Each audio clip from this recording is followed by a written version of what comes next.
Okay, maing mudto na usab kanatong tanan Luzon, Visayas, Mindanao, mayong mudto Philippines, mayong mudto world, mayong mudto universe. Ana na punta mga higala nila nga atong tulumanon sa kahanginan, CONA Catechesis on air o ako lang gihapon kini inyong ubos nga lagad Reverendo Padre Edwin Academia Acab. Abino adlaw na usab karon nga unsa matarong adlaw nga gala Huwebes no pizza 20 na kini sa bulan sa pizza 20 na kini sa bulan sa kining Pebrero no. Thanks be to God mga higala no. Malampuson nga napahigayon kagahapong adlaw ang kining pastoral visit sa atong talahorong obispo no diri sa among parokya sa Ayungon o kaluoy sa Ginoo almost mga 160 kapin no ang nakompirmahan o nakakuan jud po si bishop nakadungog po siya sa mga mga matud pa mga kasinatian no sa akong mga parokyano ubos ako ang pagdumala no o nakadungog pud siya mga positive mga negative o daghan pod mas may na nga kompleto mga higala no kay aron matimbang-timbang pud ang taon sa talahorong obispo nya makapadayag pud ang tanan no unsay lahang gi mga komento kanako negative man o positive o kaya sa taniana no wala man ay problema. Kay nana magid lagi na ana malagi ng kinabuhi dili magita makaingon nga ang tanan nga atong gipanghimo tanan is kanang gitawag nato sa English og perfect do naman gyoy panalag sa gud pod nga kana bitaw gitawag nato sa English og mga errors no mga errors nga atong nahimo. So, dili rata problemang pod mo kuan manuyo na nang may mga kadungog tag mga negative comments no. Gani learning experience na pod nato no ana. Bino padayon ta mga higala, padayon usab gihapon karong adlaw ang atong talahorong obispo sa iyahang pagbisita sa lain na pong parokya no silingang parokya namo no. Kuwasay parish sa Tambo no kasamtangan gihapon natuwa siya karon aron pag-usab aron pagpahigayon usab sa iyahang mga pagbisita dito no so ato ding iampo may higala no ang atong talahorong obispo bino ato una nga timbayaon og may mudto ang akong mga classmate no si Padre Obing Masyon no si Padre Tonton Arnaiz si Father Dami Hiramis so akong mga classmates sa Cebu no si Father Joseph Anore si Father Kipling Agravante si Padre Milton Medina Mario Atienza no si Father Rosdel Noel, si Monsignor Ting Angkahas, no? O gingamanusab si Father Rom no? Father Rom Narca. O gingamanusab si Father Peter Necesario. Oh, tanan, no? Nako nga mga classmate diri sa Cebu. Muna silang mga batch, mga higala, no? Basig nakailamo. Ay, pangumustar ako, no? Muna ginaingon na extend my regards, no? Extend my regards to my classmates. Ayan, no?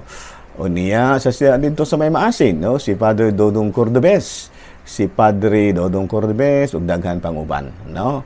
Ako ang si Father Samuel Papa. Okay, no? Abino padayon ta sa atong pagtimbaya usab og mayong mudto sa tanan natong mga igsuon nga mga lay ministers, mga membro sa MBG. Medyo pasalamat tay po ko mahigala, no? Sa akong mga parokyano diri sa Ayungon for the support no for the cooperation. Ayan no salamat kayo. Hala no padayon ta ari kita mahigala sa atong CBCP News. CBCP News na to mahigala tulo kini ka mga simbahan sa probinsya sa Rizal nga giila karon nga National Cultural Treasures. The government's cultural agency has added the 3 Spanish-era churches in Rizal Province to the list of National Cultural Treasures or NCTs. The new NCTs are Santa Ursula Parish Church in Binangunan, Rizal, the Diocesan Shrine and Parish of St. Joseph in Baras, and St. James Parish Church in Morong, along with the associated companies and ecclesiastical objects. Now, so mapasigarbuhon kita mga higala no nga gideklara gyud sa ilahang gobyerno dito nga kining gitawag ang atong gobyerno sa Philippines ang Philippine government miila no sa tulo ka mga simbahan nga mga gitawag nato sa English og National Cultural Treasures. Binabalita mga higala sa Vatican, Pope has double pneumonia. Condition remains complex. No, yato nang iampo mahigala no. Ang atong talahorong obispo nga kasamtangan karon nga anaa sa kompliktado nga kondisyon sa lawas tungod lagi ni ining pneumonia no. Ako lang gani bago pa gani na pong naayo nga silanat. Bago pa gani po kung naayo silanat mga higala no. Human sa laboratory tests, chest x-ray and the clinical condition of the Holy Father continue to present a complex picture.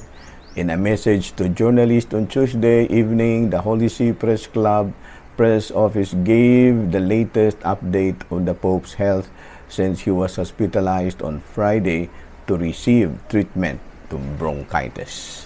Mao kadto mga higala mga balitang simbahan niining kamuntuhon o padayon kita mga higala sa atua nga mga buhat tuno ni ining kamuntuhon. Bueno, arita mga higala sa atuang Saint of the Day. Ayan, no, pitsa 20 na kini mga higala, no. Ang atua karong Saint of the Day, bisag way ng utana. Saint of the Day, February, no, February 20. Ayan, no. Ang atua karong Santo Mausi, duha kini sila mga higala, no. Ang duruha ka mga bata no nga gipakitaan sa atong mahal nga birhen no si Santa Jacinta ug si San Francisco Marto no San Francisco Marto yan no bueno between May 13 to October 13 3 children received of Our Lady at Cova de Era, Portugal, Fatima. The lady asked them to read, write, and to pray the rosary to obtain peace for the world at the end of war. So, Blessed Francisco and Sister Saint Jacinta.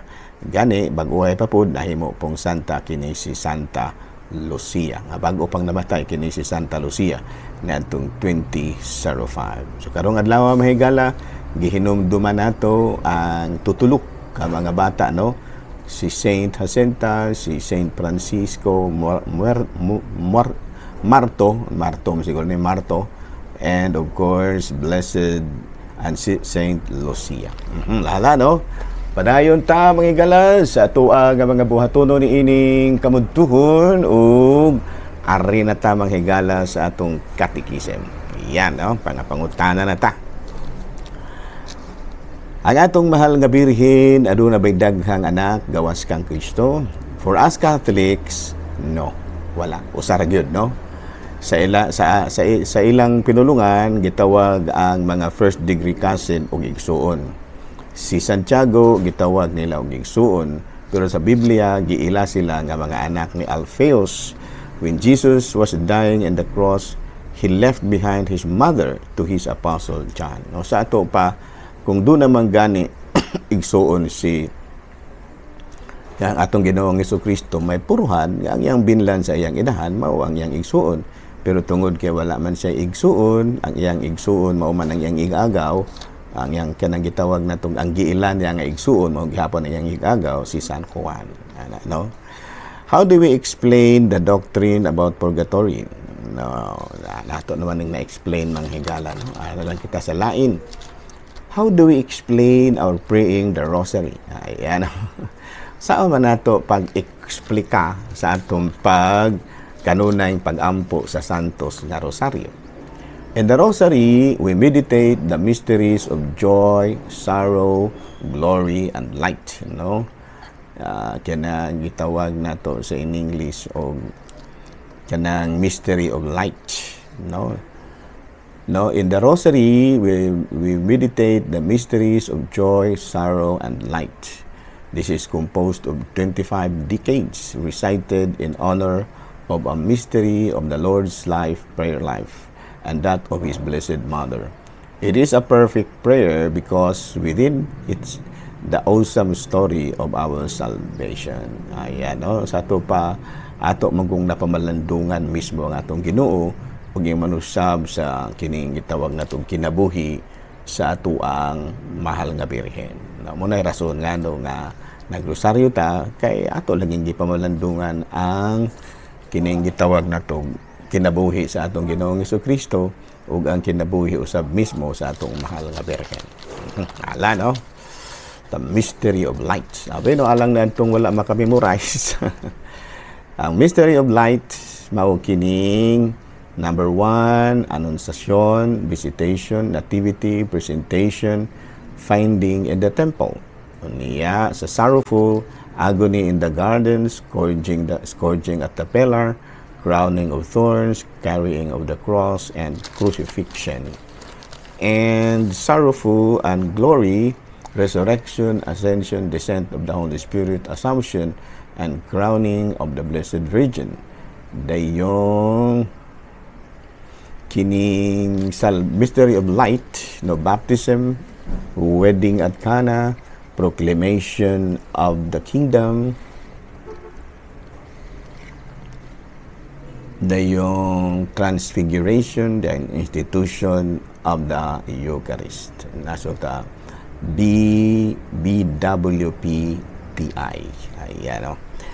Okay, no? Padayon tanyaw sa may mga basihan na to ini sa Biblia. Doon na ba tayo basihan ini sa Biblia? Nga na ito mga panggusaryo. Of course, sa Lucas, Kapitulo 1, versikulo 28, may adto ang anghel kang Mama Mary, pagniingon, paglipay, ang Ginoo nag-uban ug nagpanalangin kanimo. No? May adto ang anghel kaniya, nang buti pasabot ni ini si Mama Mary, no? Ug niingon paglipay ang Ginoo nag-uban ug nagpanalangin kanimo. Sa una sa kapitulo 1 bersikulo 41 sa pagkabati ni Elizabeth sa pangumusta ni Maria, milihok ang bata sulod sa iyang tiyan. Nya napuno sa Espiritu Santo si Elizabeth ug misulti sa makusog, bulahan ka sa tanang mga babay. Bulahan ang bata sulod sa imong tiyan. Ngano ka nga may bisita man kanako ang inahan sa akong Ginoo. Ayan, no? Sumuna siya. Muna siya yung mga rason, mga higala, no? Ngano nga ato yung gipasidunggan ang mahal ang mahal nga Birhen. Okay, no? Dala, padayon ta mga higala. Ari-ari na ta sa laing pagutana, pader. Kano man mong mga paring Katoliko nga dili man mo managminyo. No? Ang tubag ni Ana, si Jesus mitubag, kining maong pagtulon sa Mateo Kapitulo 19, versikulo 11 sa 12. Si Jesus mitubag, kining maong pagtulon ana, dili alang sa tanan, kung dili alang lamang ni antong gitagaan ni ini. Kay may nagkalain-laing mga katarungan nganong dili makaminyo ang ubang mga tao. May dili gyud makahimo pagminyo kay natawo nga karon ng kapunang daan, ang uban dili makaminyo kay gikapnan man sila sa mga tawo, ug ang uban dili makaminyo tungod sa gingharian sa langit. Siya nga makahimo pabuhatan ining akong gitudlo. So naa na gyud ay mangikala no nga do na gyud ay mga pipila nga expected na no nga mudawat na ining pagtulunan na kining celibacy. Okay, unya sa Mateo 19, versikulo 29, ug ang tanang mga mibiyag balay, mga igsuon, amahan, inahan, anak, o uma, tungod kanako, makadawat og labaw pa sa usa ka gatos kapilo, ug tagaan siya kinabuhing dayon. Sa unang sulat ni San Pablo ngadto sa Korinto, Kapitulo 7, versikulo 1, karon hisgutan nato kadtong mga butang nga inyong gisulat kanako. Maayo alang sa usa ka tawo nga dili magminyo. Ayan. Sa unang sulat ni San Pablo ngadto sa Korinto Kapitulo 7 versikulo 32-33, buot ko nga mahilikay kamo sa kabalaka, ang lalaki nga dili minyo magtagad, no? Magtagad sa buhat sa Ginoo kay maningkamot man siya sa pagpahimuot sa Ginoo. Apan ang tao nga minyo nagkapuliki sa kalibutan ng mga butang, kay buot siya magpahimuot sa iyang asawa. Ayan, sa kanus amang gyud mga higala nga na desisyonan sa simbahan kining maong balauda nga kaming mga pari di paminyoon. Bino nahitabo kini sa Council of Elvira na atong 4th century in Spain. Nga gitawag kini og celibacy, discipline celibacy. Bino last topic na ito mga higala. Lain din pangutana. Ganong Katoliko mag-atubang man og imahin, larawan o isto kung magampo. Actually pareho sa pangutana nganong ang mga laing relihiyon magpiyong man nga magampo. Wala sa mga pangutanaha. Ang atong tubag pareho ra aron atong ma-feel ang presensya sa Dios. Pamupunta, no?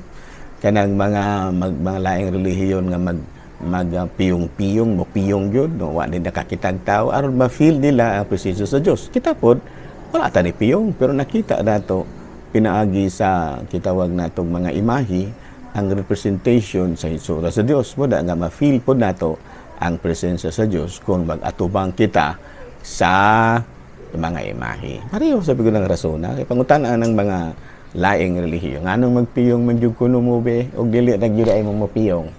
Chay aron among ma-imagine gyud ang Ginoo. Ayan. Kami kita di nakita hanglan ta mo imagine kaya naaman tayo visual representation. Dili man ta wala na nato imagine doon ay visual representation lang ato makitaan ginato pa. Ha? Okay. So padayon ta mga higala. Padayon kita kining mga topic yung mga higala. O kini bang mangkabahing larawan ba? Actually para nako ba dili na kinalan unta na ang lalisan kay total wala man tay gisakitan nga tawo ana pananglitan og nagtahod ta sa larawan sa Dios dili man siguro na angay ikalain nato kay Dios man lagi na kan larawan ni Kristo dili man lagi na dautan nga mga tawhana nga atong gipamalandungan ang larawan og pananlitan og kana mga santos di man siguro po na ingon nga makasala ta og magsudong sa ana nila nga panang ima kana bitaw ato nga pinaagi niini ato nga ma-focus ang atong kaugalingon sa atong mga pagampo o pagpangayog hinabang gikan sa mga santos. Pero nako ba murag gidaginot ra gilaman pud in tawo nas mga laing pagtulunan. Pero ora ba gingon ba nga mura ba og out o wala ka na batang sa ingong gudana, no? Ang angay gudunta ana magsinabtanay lang gud kay di man mo ganahan ay nang pagtulunan dili na ta magsawayanay. Dili na ta magsinawayay kay nobody is perfect, di ba, no? Ako di man jud ko ting saway og lain relihiyon pero usahay magkakuan ra ko mapanalipdan na pud nato ang atong pagtuo. Pero ako mismo kung sa ilang gipanghimo atong gisaway di ko ana kay ngano man ila man sa nang it is their way to relate to God. It is their way to express their faith in God. Pamaagi man na nila pag padayag sa ilang pagtuo sa Dios. So ang Ginoo ray mahibalo ana, no? Dili kay kita mo muhukom ana. Dili man kita mo gipahinungdan ni ana mga pagampo nila. Ang Ginoo man. No, ana yaman nakasala man dili lagi mo makahukom kay dili man mo Ginoo. Miingon na dayon ang Ginoo nga ako ray mohukom kay ako'y nasayod. So ingon ni ana, no? Pero good korte nga ang judge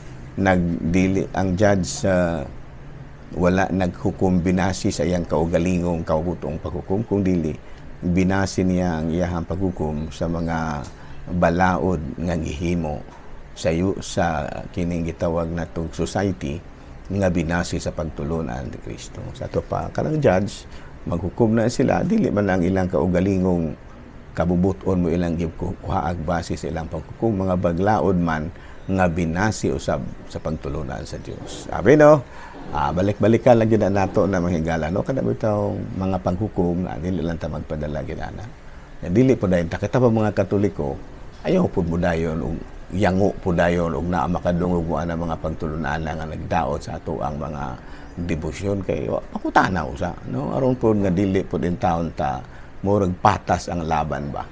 Timbang aron matimbang-timbang nimo ba? Ug tinuod ba gyud kini nga mao kana mao kadto mao kana kung tinuod ba gyud kay kon madili di ay ayan no. Bino din na lang mo nakita kutob ako lang gihapon kini yung ubos nga lagar Reverendo Padre Don Tabuli manamilit na usab kaninyo ug manalangin kanato ang Dios makagahom tanan, Amahan, Anak, Espiritu Santo. Amen. Good noon, Pilipinas.